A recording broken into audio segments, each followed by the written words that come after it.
अनेकता में एकता सिंधु की विशेषता। तो हमारे भारत देश में विभिन्न जातियां हैं, विभिन्न भाषा है। वो ऐसा जादूगर आदमी है जो अपने जादू में फंसा करके पूरे देश को और जुमलाबाजी नारा दे करके और लोगों को ठगने का काम किया। राहुल जी गए वहाँ पर की सुरक्षा को लेकर भी कहीं बातचीत हुई है सर, कहीं ज्यादा रुकी भी है, क्या कहना चाहिए सर जी? वहाँ तो कांटेदार तार गिरा दिया गया था रोडों में, रोकने का पूरा हर जगह प्रतिबंध था। नमस्कार, आप देख रहे हैं संजीव चौहान के साथ अमर मंत्र खबर। भारतीय जोड़ो यात्रा जो कि कन्याकुमारी से कश्मीर तक चली और वहाँ पर उस यात्रा में जो मेन उस यात्रा को लेकर चल रहे थे वो थे कांग्रेस पार्टी के एक वो हीरा जिसको राहुल गांधी कहते हैं। तमाम कांग्रेस नेताओं को लेकर पूरे देश को लेकर चल रहे थे। इस बीच कुछ लोग भी चल रहे थे उनके साथ जो कांधे से कांधा मिलाकर। तमाम उन लोगों ने राहुल गांधी जी के साथ गर्मी को सहन किया, बरसात को सहन किया, सर्दी को सहन किया, तमाम मौसमों को सहन किया। और क्या क्या अनुभव रहा हम बातचीत करना चाहेंगे। गुप्ता जी हमारे साथ हैं जो कन्याकुमारी से कश्मीर तक उनके साथ चले हैं। क्या क्या अनुभव रहा, किन किन दिक्कतों का सामना किया, बातचीत करना चाहेंगे। सर नमस्कार। सर जानना चाहेंगे आप राहुल जी के साथ रहे हैं, क्या क्या अनुभव रहा उसके बारे में थोड़ा बता दीजिए दर्शकों को। सर बहुत बहुत आपके चैनल से धन्यवाद। हम लोग 7 सितंबर से लगातार कन्याकुमारी से चल करके कश्मीर हमारी समापन हुई है 30 तारीख को लाल चौक। इसमें सर ये जैसे कहा जाता है कि अनेकता में एकता सिंधु की विशेषता। तो हमारे भारत देश में विभिन्न जातियां हैं, विभिन्न भाषा है, कई तरह के नदी, पहाड़, झील, बर्फ़ के वादियों में भी हमने एक सप्ताह झेलने का काम किया। तो इसमें क्या है सर, लोगों में प्यार मिला। हमारे राहुल गांधी जी नफरत छोड़ो और भारत जोड़ो अभियान में जो चले थे उसमें हम लोग भी शुरुआती दौर में 120 के उनके साथी हैं। लेकिन जब कारवां बढ़ती गई, लोग मिलते गए, तो फिर पूरा हिंदुस्तान एक हुआ और बहुत तरह के समस्याओं से जूझते हुए, मिलते हुए हमारे राहुल जी सबको गले लगाए और अमन चैन की बात कर रहे हैं। देखिए आज जो देश जिस परिस्थितियों से गुजर रहा है ये सबके सामने है। महंगाई है, गैस की बात है, आज देश बिकने के कगार पर समझिए कि हो ही गया है। मोदी जी ने जो कहा था लोगों को समझ में नहीं आया। जो बात उन्होंने बोला था वो करके दिखा दिया। उन्होंने तो ये बोला था मैं देश को बिकने नहीं दूंगा। नहीं, वही भाषा को हम लोग नहीं समझ पाए। वो ऐसा जादूगर आदमी है जो अपने जादू में फंसा करके पूरे देश को और जुमलाबाजी नारा दे करके और लोगों को ठगने का काम किया। यह कोई कहने की बात नहीं है, सामने यह सब चीज़ दिख रही है। और पहले भी राहुल जी ने जो देश पर संकट आने वाले थे कोरोना काल में या और जो भी आया हुआ है, पहले संकेत दे चुके हैं देश को, हमारे नेता लोगों को, लेकिन उस पर कोई अमल नहीं किया। लोग तो उनको क्या क्या नहीं कहा। आज उन्होंने कन्याकुमारी से कश्मीर तक की जो यात्रा किया, कोई सुख सुविधा का ये नहीं किया, वो परवाह नहीं किए। बारिश में, ठंडा में चलते रहे, सब लोगों से मिलते रहे। तो ये आप लोग के सामने है। आज देश का जो स्थिति है उसमें कुछ कहने की बात नहीं है।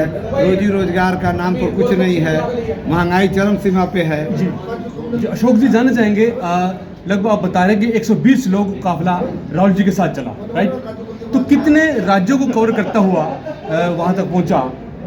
ये सर 12 स्टेट को हम लोग 12 स्टेट कवर किया। हाँ। इस बीच में आपको लगा कि मोदी जी ने क्या कोई विकास कार्य है ऐसा कुछ नजर आया जो प्रधानमंत्री मोदी कह रहे विकास कार्य किए हैं? क्या ऐसा कुछ नजर आया आपको? सर जी एक कोई नया सड़क का नाम बताइए हमको जो मोदी जी ने बनवाया हो। ये कोई स्कूल कॉलेज का नाम बताइए, कोई एक नया इंडस्ट्रीज बैठाए हो, आप ही लोग बता दीजिए। एक बार हमको सुनने में आया था, किसी ने चैलेंज किया था, कुछ रुपया इनाम भी रखा था कि एक भी कोई नया काम जो जनहित में हुआ हो उसको आप बताएं। तो सारे लोग बेरोजगार हो गए, रोजी रोजगार मर गया, व्यापारी मर गए, किसान परेशान है। किसी भी एक एंगल से आप बता दीजिए कि मोदी जी ने हमारे देश के लिए अच्छा काम किया है। जी गुप्ता जी, जानना चाहेंगे कि जब कश्मीर में राहुल जी गए, वहाँ पर कहीं सुरक्षा को लेकर भी कहीं बातचीत हुई है सर? कहीं ज्यादा रुकी भी है, क्या कहना चाहेंगे? सर जी, वहाँ तो कांटेदार तार गिरा दिया गया था रोडों में, रोकने का पूरा हर जगह प्रतिबंध था, व्यवस्था था कि भाई लोग राहुल जी से मिल नहीं पाए। इसके बावजूद भी लोग खेत खलिहानों से निकल के, गली कुचियों से निकल करके राहुल जी से मिलने का काम किया और पूरा लाल चौक खचाखच भर गया। इतना उम्मीद भी नहीं था।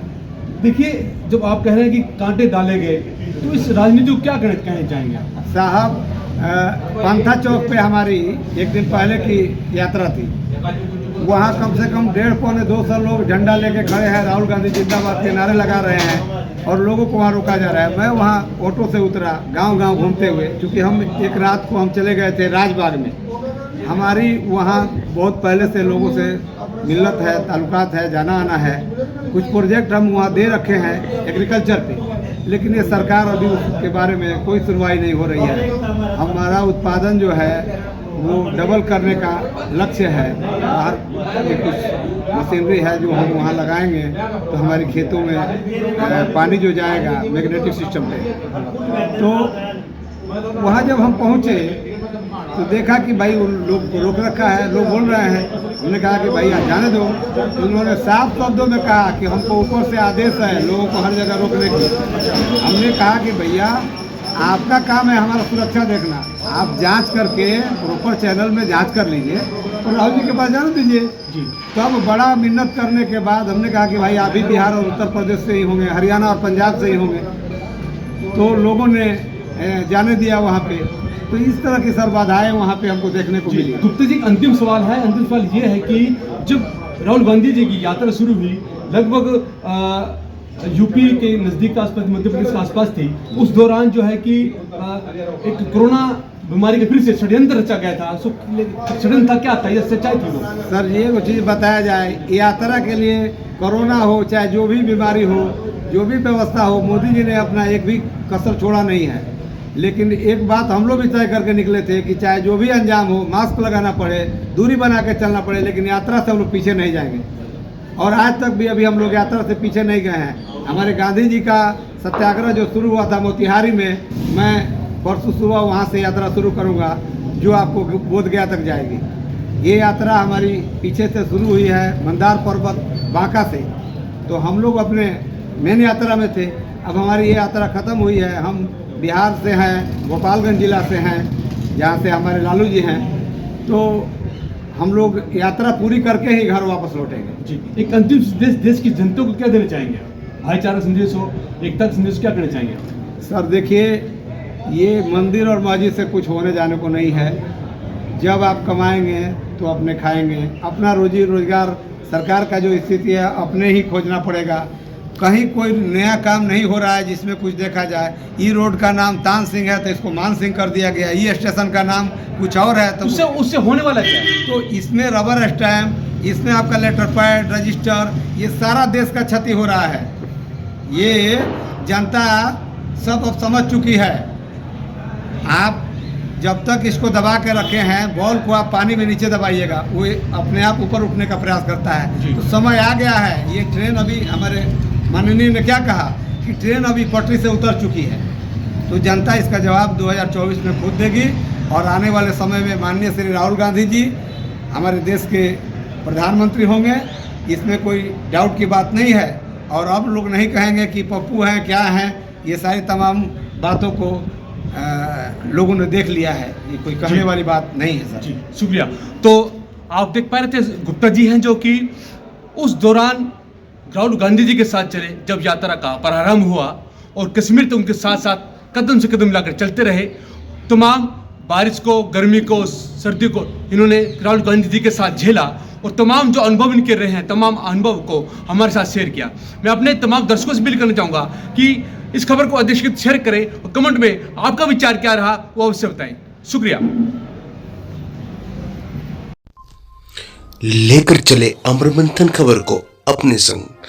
लाइक करें, कमेंट करें, शेयर करें और फॉलो करना ना भूलें।